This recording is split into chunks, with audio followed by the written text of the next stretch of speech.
Hello, I'm Dylan. And I'm Keon. And this is Zenith, that podcast where we're wise because this week we watched Cygnus Alpha. Written by Terry Nation. Directed by Veer Lorimer. And aired on January 16th, 1978. Episode 3. 3 episodes in. Yeah. Yeah. This is the first episode that I guess sort of feels like what the rest of the show is going to feel like. Yeah, and it was my favorite episode so far anyway. Yeah, it's a really good episode. Has Brian Blessed in it, so that's a big plus. Quintessential British actor Brian Blessed in a role that doesn't actually require him to shout every single line he says. But he does anyway. At least King Yakarnos was a really over-the-top character that Brian Blessed could shout all his lines for and not be considered out of place. I didn't feel that out of place. That out of place. He didn't shout every line. No, not every line. Just like 95% of them. There were a couple solid lines between him and the priestess that weren't shouted. Yeah, there were a few. He kind of reined it in a bit for a little while, and then he went right back to it. Anyway, starts in that quintessential British TV filming location, a rock quarry. Hell yeah! It's a dark night, so not the movie. It's just the physical time and amount of light. Yes, they're probably filming at night or something like that. It's dark, okay? The point is, it's dark. It's a rock quarry. A couple people see a ship landing. I think it looks almost like a shooting star or something, and they're like, new believers for our cult or whatever. Yeah. Remember last episode where the captain was like, it's going to take us 8 months to reach Cygnus Alpha. So just keep in mind that means the story takes place nearly 8 months after the last one. Yeah, well, this is something I was going to bring up because the timeline is a little weird here because in the last episode you said that it had been a couple months, or like that episode took place over a couple months, or there was a time skip like mid-episode, and I was like, no, it doesn't really seem to be the case. But what's weird here is that they're at Cygnus Alpha, so it's taken 8 months, or however many months it's been since the mutiny. Mm-hmm. But at the same time, it seems like Blake, Avon, and Jenna are just getting used to the ship. Yeah. Yeah, that was my thing, too. Like, So, I mean, either way, whether there's a time skip in episode 2 or not, the timeline is a little off here. I mean, it's more than a little off. It's a couple months off. Because it's also implied that, like, the Liberator is way faster than any other ship in the galaxy because the crew is really surprised when they arrive at Cygnus Alpha so fast. Yeah. But they still get there after the London does, and it took the London 8 months since it left Earth to get there. So how fast did the Liberator really go? And if it actually was going that fast, did Blake, Avon, and Jenna just sit around in empty space for like 3 months? 3 months later, guess we better learn how to use this thing. They're just bumming around just in one place. They're like, yeah, we don't have to do anything for a little while still. I wonder if there are any fan explanations of this. I mean, probably, but I'm pretty sure none of them are satisfying. Especially since episode 2 ends with Blake being like set a course for Cygnus Alpha. Maybe it took them 3 months to figure out how to set the course. I mean, it didn't really look like they were making much of an attempt to set the course when this episode cuts to Blake, Avon, and Jenna. Kind of looks like they were just pressing buttons randomly and just having it all work out.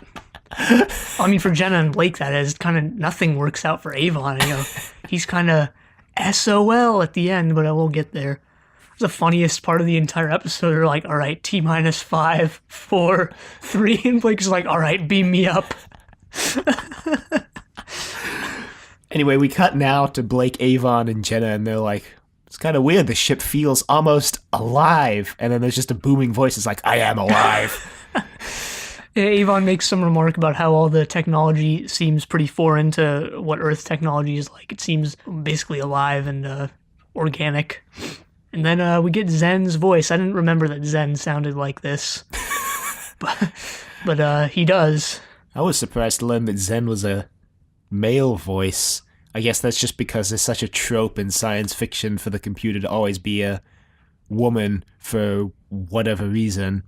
Not all the time. But I mean, not all the time, but I feel like it's the majority of the time, and also enough of the time for it to be like just considered like a trope almost. I feel like Star Trek kind of started that trope, since the computer in Star Trek's always been a woman. I mean, ships have been referred to as she's for like forever. So Yeah, I was wondering yesterday if that was like a thing when like Gene Roddenberry created Star Trek, if he was like, well, we always call ships she, so I should get a female to do the computer voice, or if he was just like, yeah, he just picked randomly, yeah, just pick whoever.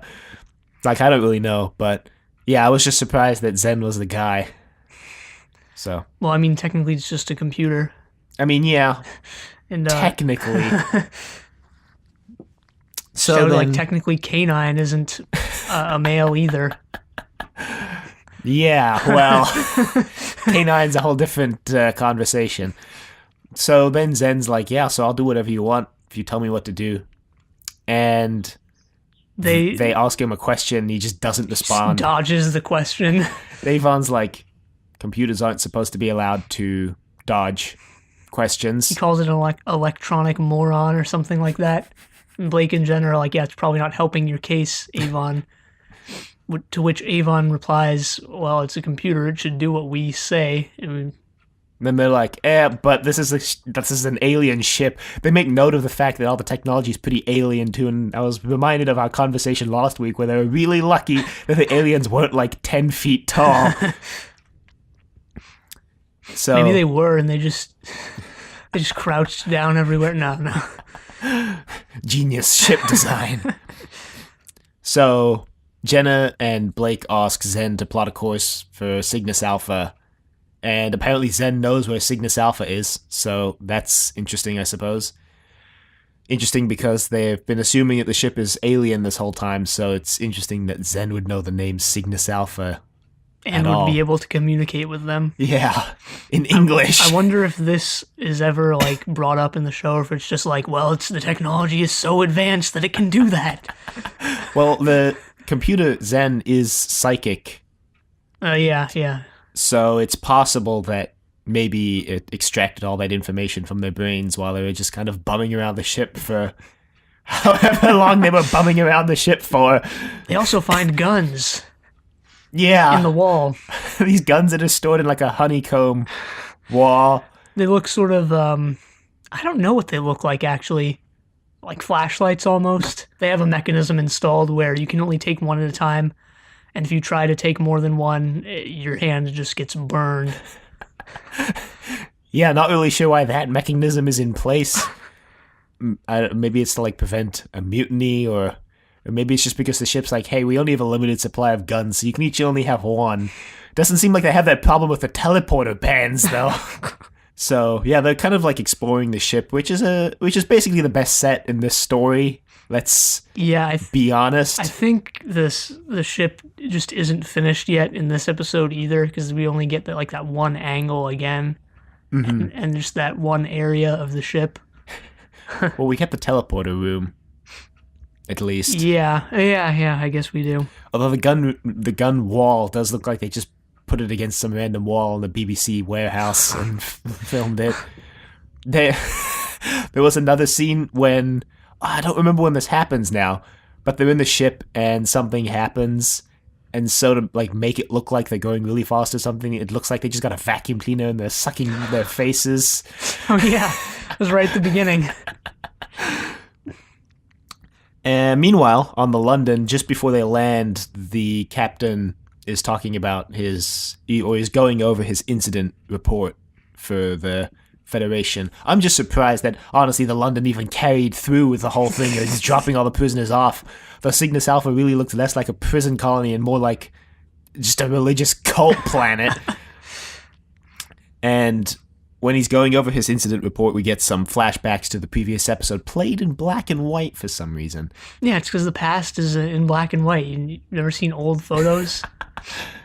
Yeah, the world only started being in color, 50s All or right, so. Calvin. Surprised you know where that's from. I'm not an uncultured swine. Yeah, I've read that one random Calvin and Hobbes strip. Anyway, the captain mentions how they're only going to touch down on the planet for 30 minutes, and Artix is like, come on, we've been on this ship for 8 months. The captain's like, suck it up, Artix. It's going to be 8 more months going back, but at least we won't have prisoners to transport. Artix is like, great. So they just kind of just dump all the prisoners and then just leave. Yeah, they put them in a cell, and I think the prisoners are told that they're already in the prison colony or whatever, but actually they're just in this cordoned off area that's attached to the ship, and the ship just leaves, and they're like, oh great. And they're sort of arguing. Villa and Gan are there, and there are a couple of other people like Selman and Arco, Yeah. who don't really make it through the episode. Well, apparently the original plan when the crew of the Liberator was going to be 8, that Selman and Arco, either or maybe both, were going to make it through. But then they changed their mind. We're like, we should only have 7 main characters. So they just killed those guys off, which is why they're named and none of the other prisoners have names. Well, Blake's 8 is actually a lot easier to say than Blake's 7. Yeah. Normally you just say Blake's 7. You don't actually articulate Blake's 7. It sort of bleeds into the next word. But anyway, yeah. Yeah, so I don't remember who is threatening Villa, but Gan's like, if you put your hands on him again, I'm going to tear your arms off. And the guy's like, ah. And Peter I know his last name's Jackson. Peter Jackson. It's not Peter Jackson. The director. It's not Peter Jackson. It's David Jackson. David Jackson. He plays Gan in this episode really humorously. Yeah. He's like, if you touch Villa again, I'm going to rip your arms off. Really lighthearted about his threats. Anyway, they're all scared to go off into the wilderness, and Gan's like, I'll go. Yeah. So Gan goes, and he comes back. He's like, there's a body out here, guys. And they're like, wait, what? And he's like, yeah, body. And there's a sign. It's like, unbelievers will be killed or something. And they're like, great. Yeah, so perish unbelievers. And they take the cloth off the body, and it's decomposing and rotting, and yeah. Yeah, so apparently the Galactic Federation's idea of a prison colony is just a planet where they send people to die. I guess they didn't expect this planet to develop its own, religion and basically a cult. I think they just expected everybody to die on this planet. I wonder if this is based on, Australia, where they were known to just dump people. Maybe. Well, the British. But Although, really begs the question why they didn't just dump everybody in space all the time. Actually, maybe that's why they are dumping them in space. They're like, we'll be doing them a service if we just airlock them, since they're just going to, slowly starve to death on this quote-unquote prison planet. Yeah, it looks totally barren. I mean, there is that route that Blake uses to, climb up the hill, but that looks to me like it's the only piece of vegetation for miles around. I mean, it is filmed in the BBC Quarry number 7. So, yeah, Blake on the ship is exploring with Jenna and Avon, and they find these teleporter bracelets, and apparently Blake and Avon both worked on the same teleportation project. Yeah. Avon's like, wow, small world, and Blake's all, big project. And there's some Technobabble stuff about the material used in the teleporters. It's called Aqua something or the other. Yeah, Blake mentions, or Avon actually mentions, that they could never get teleportation of living matter to work because it would always come out dead on the other side. And so if this is an actual teleporter, then somehow they've cracked the problem with transporting living matter through the teleportation beam. I think Avon says that on their project anyway, they were using radio waves to transport the stuff. Anyway, Blake's like, well, nothing to lose. Might as well try it. If I'm not up in 4 minutes, start pressing buttons randomly and trying to get me back and hope I'm not dead. Avon pulls out his magic stick again and is investigating the control panel because Blake's like, so do you know how it works? And he's like, I've got a theory. And Blake's like, well, a theory's good enough for me. I'm like, wow, Avon using your magic stick a lot. I don't really think Avon has a theory based on what happens in like 5 minutes. No, there's a pretty funny line where earlier when they're pushing buttons randomly, Jenna's like, all right, well, don't blow me if it self-destructs. And Blake's like, don't really think I'll be able to complain. Classic Chris Boucher. Nah, I don't know. Anyway, they beam Blake down to the planet and it works. Oh, there's actually another funny line I wanted to mention. Sorry, where Avon was like, when he's explaining the teleportation, he's like, before I turned my skills to much more profitable means, and Jenna just intercuts with, you got captured. And I'm like, wow, savage. Yeah, well, enjoy Jenna's actual contribution to anything on the show while it lasts, even if it's just the dialogue. Great. She's like my favorite character right now. Anyway, the teleport effect looks pretty cool. You get turned into an outline of your... I thought it looked cool. I mean, it wasn't like that technically great, but you get turned into a white outline of yourself. Well, okay, it's kind of twofold, because the beam out effect is like... It kind of looks like they just stretched the footage and turned you into a sine wave, and then it like vibrates a bit, and then you just disappear. Yeah, that looked kind of pretty cool. Then the materialization effect is the white outline, and then you just kind of pop into existence. I liked it. I thought it was just okay. Anyway, Blake's like, hey, it worked. Would probably be my reaction, too. Wow, I'm not dead. He tells them to start trying to bring him back up in 4 minutes, and he's going to explore. The, like, communicator that he has, there's a communicator attached to the teleportation band, but instead of, like, communicating with someone else's band directly, it's just, like, connected to a PA system on the ship. Which is why they can use it on the ship itself. And, yeah, like we mentioned, they don't seem to have a problem with teleportation bands, since there seems to be, like, 100 of them just in that box that they find. Yeah. So... Meanwhile, I think the prisoners have encountered the servant of the god. Yeah, they have. Who's like, hey, you guys are going to be new followers of our cult. Yeah, because the unbelievers die. And they're like, wow, like, really hospitable place. Guess we're going to be followers then. Also, there's like literally no way to survive out here, so take us to your god. Yeah. She kisses Gan, and Villa makes some like snide comment like, I forget exactly it's what like, he I says. really like God's choice in servants.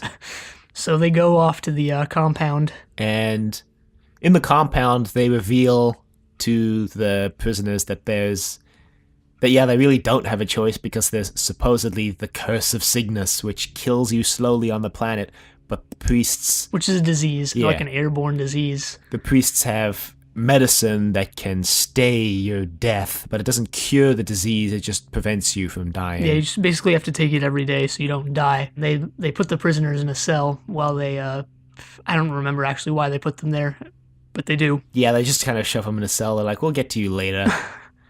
Meanwhile, Blake has encountered the priests just roaming the surface of the planet, I guess. Maybe looking for more prisoners to indoctrinate. I don't think so, because Brian Blessed's character later on says that they carefully observed all the prisoners as soon as they got off the spaceship to make sure they counted all of them. Because that's how he knows that Blake... They do yell like, look, an escapee here, and they start chasing after Blake. He runs up a rock slide, and Brian Blessed's at the top and is like, no. And then he slides down. Meanwhile, on the ship, Jenna's like 30 seconds. And yeah, Avon just wants to leave. This is my favorite prop of the whole story. Avon's got these sticky... It's just actually just colored stickers, and he's like putting them on the button that he thinks is the one to bring Blake back. Gotta mark it somehow. And I was like, man, I'm sure they just pulled that out of someone's office drawer. And they're like, here you go, Paul Darrow. Use these. I thought it was extra funny because I've seen those exact stickers in real life before, and I was like, wow. Yeah, maybe their civilization isn't so far removed from ours as we think. Maybe it's some sort of grand commentary about how things have always been this way. No, it's probably just some stickers. Yeah, I don't think so. It's just probably just some stickers they found. So Avon pushes the button to bring Blake back, and nothing happens. And Jenna's like, well, try another button then. And Avon's like, I don't know what button to try. So Jenna just reaches over and pushes a random button, and it works. It just completely works. Some god tier luck. Probably wish they didn't use it up on the return button. But yeah, it works. Avon just kind of looks at her like, wow. Wow. Because Avon basically just wants to leave. Blake was like, you're a free man, Avon. He's like, yeah. Because Avon, we forgot to mention that Avon, as soon as he pulls the gun out, pulls it on Blake and Jenna. Blake's like, you're a free man. And he's like, yeah, I know, that's why I'm doing this. Blake just brushes it off and walks away, and Avon just doesn't do anything. So Blake is then like, okay, so I'm going to go down and get the prisoners. I'll just take a whole ton of these teleportation bands, and I'll give them to the prisoners, and then... And this time, give me 4 hours. Yeah. And also I'll take one of these guns. And he goes down, and he kind of spies on the head priest and the servant lady, and they're like talking just about how... they're in their like cathedral thing. The god gives life, and from his wrath comes death. They have a sign on the wall that says, from this hand stems life, or something like that. Yeah, they also have like a gargoyle thing. Gargoyle-looking model of what I presume is their god. He looks really confused. Like, why are these people following me? I'm just a regular guy. I'm just a lowly gargoyle. And then Blake That just Disney- immediately gets captured. The Disney cartoon gargoyles based on the Hunchback of Notre Dame. Man, Disney made some weird stuff. Actually, first Blake goes to the prison compartment. He's like, I can take you all with me. And Gan's like, there's a disease here that starts taking effect 2 hours after you land. And Blake's like, I've been here for about 2 hours. I'm like, what did you do for 2 hours?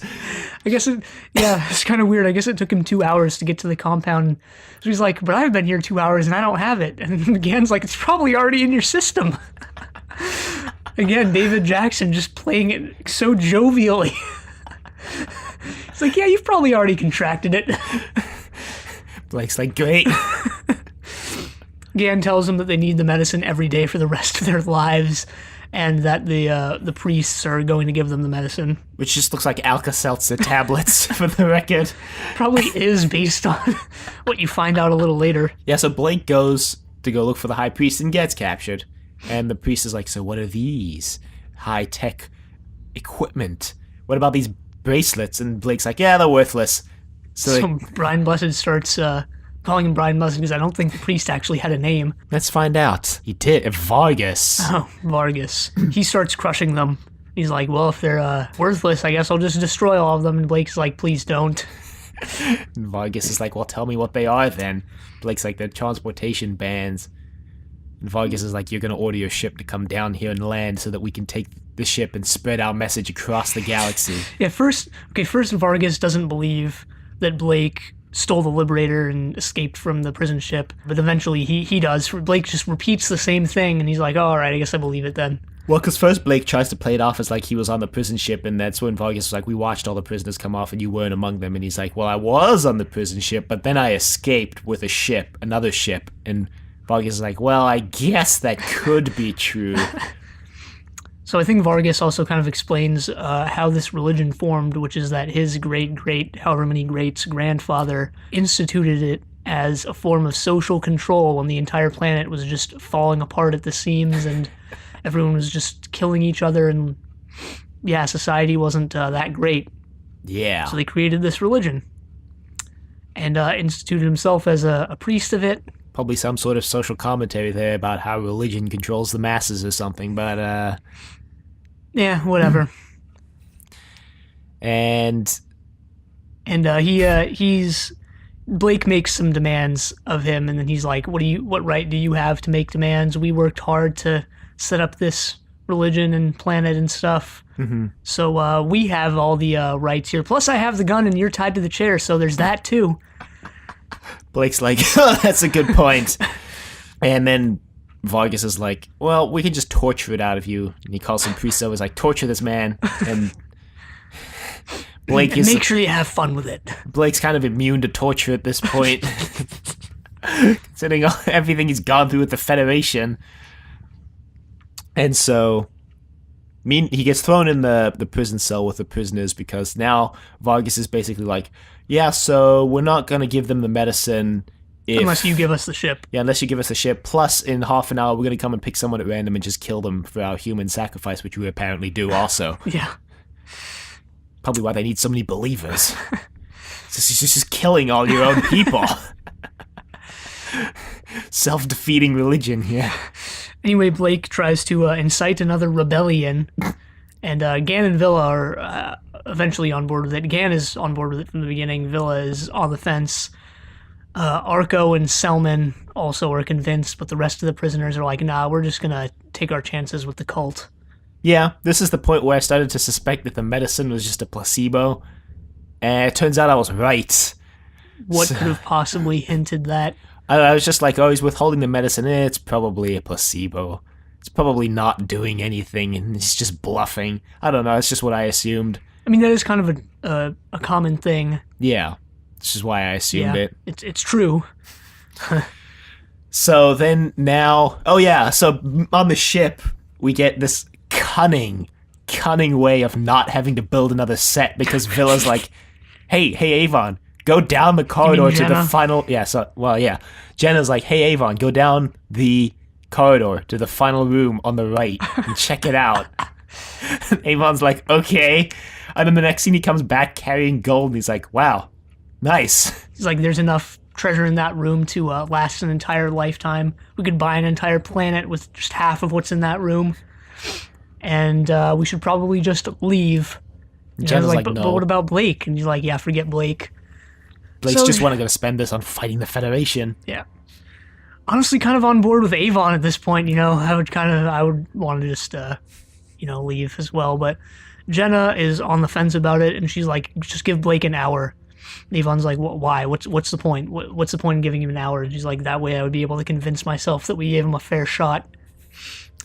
I mean, how far into the 4-hour time period are they? At least 2 hours. At least 2 hours. So they probably just want to wait it out for the entire 4-hour period. Yeah, why didn't Jenna just say, let's just wait till the end of the 4 hours we promised Blake and then we can leave? Like, I don't know, but I think that's what she meant. Meanwhile, on the planet, they come up with a plan to intervene with the basically to escape by intervening with the human sacrifice, because they're apparently all the prisoners are brought to observe the sacrifice. Yeah. And so they basically, the guards or the priests come to take whoever they're going to take for the sacrifice, and then we just cut to the sacrifice and we don't see what happens. And they do this thing where like, all right, here's the plan, and they cut away. Yeah, but they don't even show us. But it turns out the plan. But it turns out the plan is just right before the sacrifice. Blake just jumps up and he's like, now, and they just grab the guns and they disguise themselves as the priests, but we don't see how they like knock out or kill the priests. Okay, this is kind of weird that they sort of cut this out, because at this point in the show, apparently Terry Nation's scripts were running severely under time, and Chris Boucher and I guess Nation himself had to pad out a lot of the stories to make them run like 45 to 50 minutes. Mm-hmm. So it's kind of weird that... It's probably why we get the captain of the London reminiscing about the events of last week's episode. Probably. I mean, that part was okay, though, because it was sort of a recap. Yeah, but still stands to reason that the point of its existence was to pad out their runtime. Anyway, that's what they do. Blake just jumps up and he's like, all right, now, and they start causing a commotion, grabbing the guns, grabbing the bracelets. Villa grabs a bracelet and just starts crawling through the battle. We forgot to mention that Vargas put on one of the bracelets when Blake mentions what they are. Yeah. There's also a scene on the spaceship where Jenna's like, what would happen if we teleported someone out of the range of the teleporters? And I'm like, is that possible? Yeah. But apparently it is, because Avon's like, yeah, that's possible, but they'd probably just be disintegrated by something. By Technobabble. Disintegrated by Technobabble. Yeah, that scene might have also been a time-wasting scene. Well, I mean, it only took 20 seconds, so I'm not sure why. Well, I thought that scene was like foreshadowing for the end of the episode, because that's how they kill Vargas. I guess. Yeah, I guess it is. Spoilers. They kind of dies Vargas in a similar way to Raker, come to think of it. Anyway, on the planet, things are going poorly for this planned rebellion. People are dying. the guards have spears. I don't think they foresaw that the guards would have spears. Oh yeah, at one point Vargas tests the gun, and we mentioned last week that based on the sounds the guns were making and the lights they were making, they should have just blinded and deafened anybody who used them. And in this story, when Vargas fires the gun, he instantly clasps his ears in pain. I'm like, wow. But these are different guns. These are alien guns. Yeah, but similar effect, really. Anyway, I think Selman and Arco die. Yeah, they do. Gan and Blake are sort of fighting their way out. Gan makes it out. Well, Gan, Villa, and Blake make it to the other side of this door, and Gan's holding this door back. And Blake is like, I need to go back and get the guns and the rest of the bracelets. And, Gan and Villa are like, that's suicide, man. You don't want to do that. Blake, at this point, I think, is called to the Liberator for, beam me up, Liberator, and Jenna and Avon are like having a stare down about whether or not to push the button. Okay, this was funny. Avon was like pacing the room, and he's like, might as well just go. Blake only has a minute or two left. And Jenna's like, no, we have to wait out the entire time. He's like, fine, he's not going to call back anyway. And like 5 seconds before they're about to leave, Blake's like, all right, bring me back up. And Avon's just like, oh, damn it. Poor Avon. Poor really. Avon. He was kind of, I don't know. Thing is, like, not really poor Avon because he was just going to doom Blake. But at the same time, I would be on board with Avon and just, like, taking all the riches and leaving. Because, he's right. Blake is just going to use it to fund his foolhardy campaign against the Federation. Yeah, but there's nothing stopping Avon from just killing Blake when he beams him up, right? Like, just because he if he was more cunning, he would go along with Jenna's plan until he beamed him up and then just kill Blake to remove the competition. Avon seems to have some semblance of a conscience left. There's a scene where Jenna asks Avon if he could kill someone, and he just turns the question on Jenna, to which she doesn't respond to the question either. Mm-hmm, yeah. I guess Avon taking a page out of Zen's book, like, if he can do it, I can too. No. At some point, Jenna's like, I don't think he likes you, in reference to Zen about Avon. Yeah. Because Zen just, like, doesn't respond to Avon sometimes. When your first interaction with him is calling him an idiot and telling him that you're going to remodel him, Yeah, I guess. Anyway, Blake goes back into the room. Yeah, he tells Gan and Villa to run, and they're like, but you're going to die. And he's like, just run. You guys already have bracelets on. They'll beam you up eventually. And they're like, okay.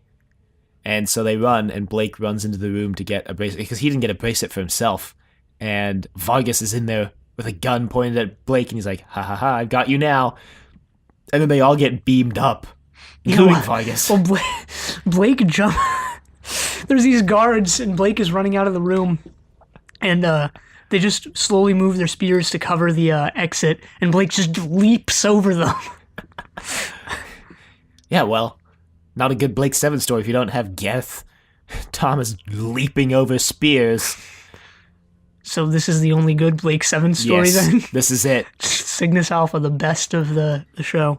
It's all downhill from here. This might be one of the best episodes. I don't know, I really liked this episode, so... So they get beamed up, and Avon seems wholly unconcerned as a dude with a gun with them, trained on them.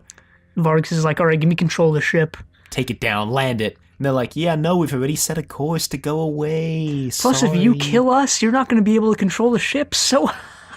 And Vargas continues making a speech or whatever, but he's slowly backing into what he doesn't know is the teleportation area. Yeah, kind of weird that to beam people out of the spaceship, you have to be within that certain area, but to beam them back on doesn't really matter. Oh, well, whatever. Star Trek does the same thing, and I always thought that was kind of weird, too. Although in Star Trek, they have point-to-point teleportation, so I guess that removes the requirement for the teleportation room, transporter room, whatever. Yeah. Anyway, as soon as Vargas steps into the area completely, they just beam him out into space, and he dies. Yeah. He explodes. There's like an actual explosion on screen. I'm like, wow, did he just explode? Yeah, he got disintegrated by the whatever Avon says. Yeah. There's The episode kind of just ends. There's just this one really short shot of Blake, Jenna, Avon. No, there's like 2 minutes of padding right here because all of a sudden Avon or Jenna, I don't actually remember who says it, but they're like, there's Federation ships on the Oh scanner yeah, they and they're set up the coming next towards us. episode. And Blake's like, oh no, Federation ships, what do we do? And they're like, I don't know, we could like fight or we could run away. And Blake's like, maybe we should run away, but we won't have to run for very much longer. And then it ends. Yep, so the crew's all assembled now, except for Callie. I think she shows up either next week or the week after that. Yeah, so we've only got 6 right now. Gan, Villa, Jenna, Avon, Blake, and Zen. Zen, best character. Let's all be honest here. He doesn't want to kill anyone. He's basically Not a a criminal. godlike alien spaceship. The only one who not a isn't. criminal. Doesn't answer questions, which I think is like, pretty smart. Can't incriminate yourself if you don't answer questions. All in all, I really think Zen is shaping up to be the best character in this show. Yeah, I know there's another computer later on. I don't know what happens to Zen. Hopefully he doesn't die. And then again, I know there's another ship later on, so maybe that's why. I don't know what happens to the Liberator, but yeah. Something mysterious and ill-defined. Should probably stop spoiling all of this stuff right now, but Yeah, probably. Although I already knew that, so you're lucky. yeah, all right. Probably shouldn't spoil it for all the people who actually listen to this podcast without having watched Blake 7, though. Probably none of those people. But whatever. If you're one of those people, let us know. If I spoiled it, then it has to be spoiled for everyone. No. Anyway, yeah, of the 3 episodes I've seen so far, this was my favorite. I really liked this episode a lot more than the other 2. I felt like it was paced a lot better and also was just, in general, a better episode. Yeah, just had a lot more going on. It keeps you from getting bored by, having Avon and Jenna on the ship, and then, Blake sort of doing his thing and has the stuff with the prisoners. Just a lot going on there, and, cutting from one to the other was pretty enjoyable, rather than the linearity of the past couple episodes. And the Liberator sets were pretty cool. Obviously, they're going to be reused a lot throughout the season, so they're obviously going to put more effort into those sets than, story-specific sets. The temple was kind of just boring and gray, like almost everything else in the show that's not the Liberator so far. Much like the quarry they filmed in. So I don't really have anything to say on that aspect, the sets this week. Costumes were pretty boring this week, too, because the priest just kind of wore generic priest robes. The servant's costume was pretty cool. Jenna actually changed out of the prison clothes into some outfit she just randomly found on the Liberator, I guess. Yeah. Once again, really convenient. The aliens weren't 8 feet tall. So. Yeah, just all around a good episode. None of the music in this was really stand out at all. Just, I guess, typical Dudley Simpson stuff. Yeah, nothing really stood out to me either, music-wise. But just a lot of firsts in this episode. Like we mentioned before, sort of the first episode that really frames what the rest of the show is going to be like. Episodes 1 and 2 were sort of their own thing. Yeah, episodes 1 and 2 were like a TV movie almost. Yeah, if the rest of the show continues like this, then I think it'll be really good. But yeah, just the question is, how long can they keep up that quality, right? Yeah, I mean, it's mostly the same setup, just with differing levels of quality throughout the episodes, but yeah. Yeah, well, I don't have much else to say except that, yeah, I liked it. Thought it was good. Yep. You can email us at thedoctor@decorativevegetable.com. Questions, comments, concerns, angry rants, love letters, your thoughts on Cygnus Alpha, just the prison planet, not the episode. What are your thoughts on just a prison planet that's not really a prison planet? You can find us on YouTube at Decorative Vegetable. You can find us on Apple Podcasts and Google Play, both at Zenith, a Blake 7 podcast. Please be sure to leave a rating if you like the show, because we like feedback, and this is still a new show. So yeah. Check us out on Facebook, Trust Your Doctor. Also like us on Facebook. Check us out on Twitter at TYD Podcast, and follow us on Twitter. And next time we're watching Time Squad. But until then, the end.